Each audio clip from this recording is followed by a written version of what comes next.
Greetings and welcome back to Dreamcast.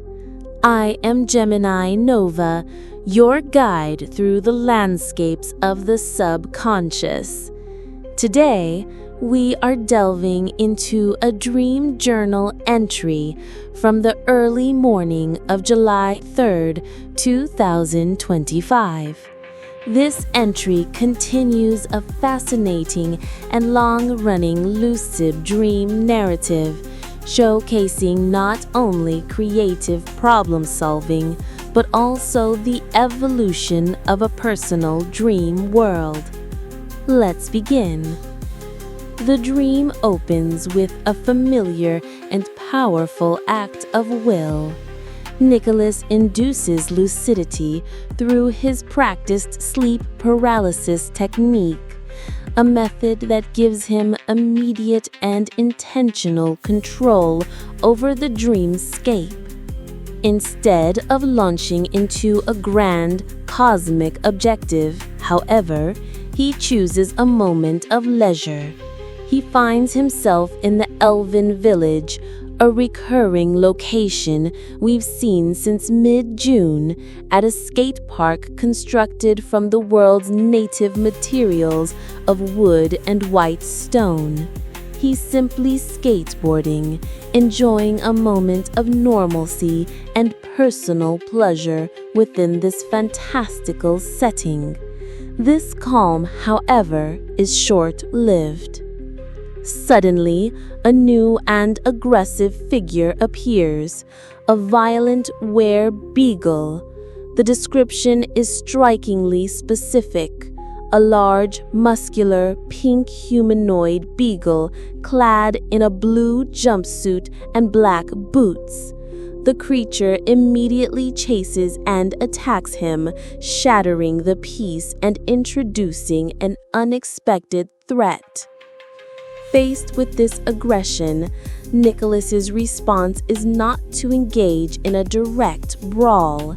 Instead, he turns to his established dream power of geomancy.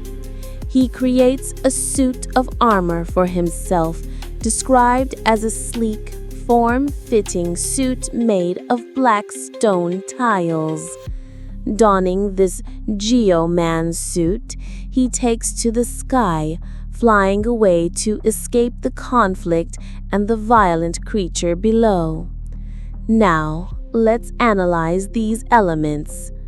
The most significant aspect is that this is another chapter in the Elven Village saga. Since June 11th, Nicholas has been consciously returning to and building upon this world. This isn't a random dream. It's an intentional visit to a persistent, personal reality.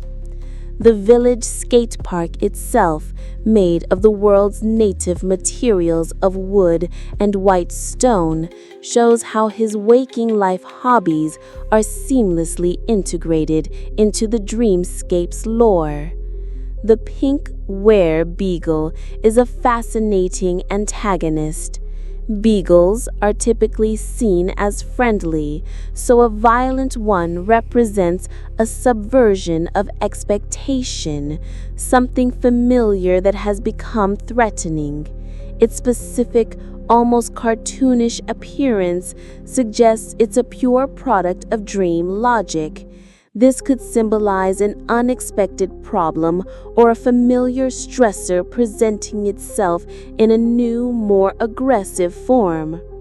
Following his encounter with a were-hunter on June 28th, this were-beagle continues a bestial theme in his recent dream adversaries.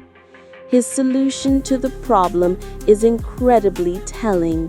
Instead of fighting the beagle head-on, he creates a means of escape and protection.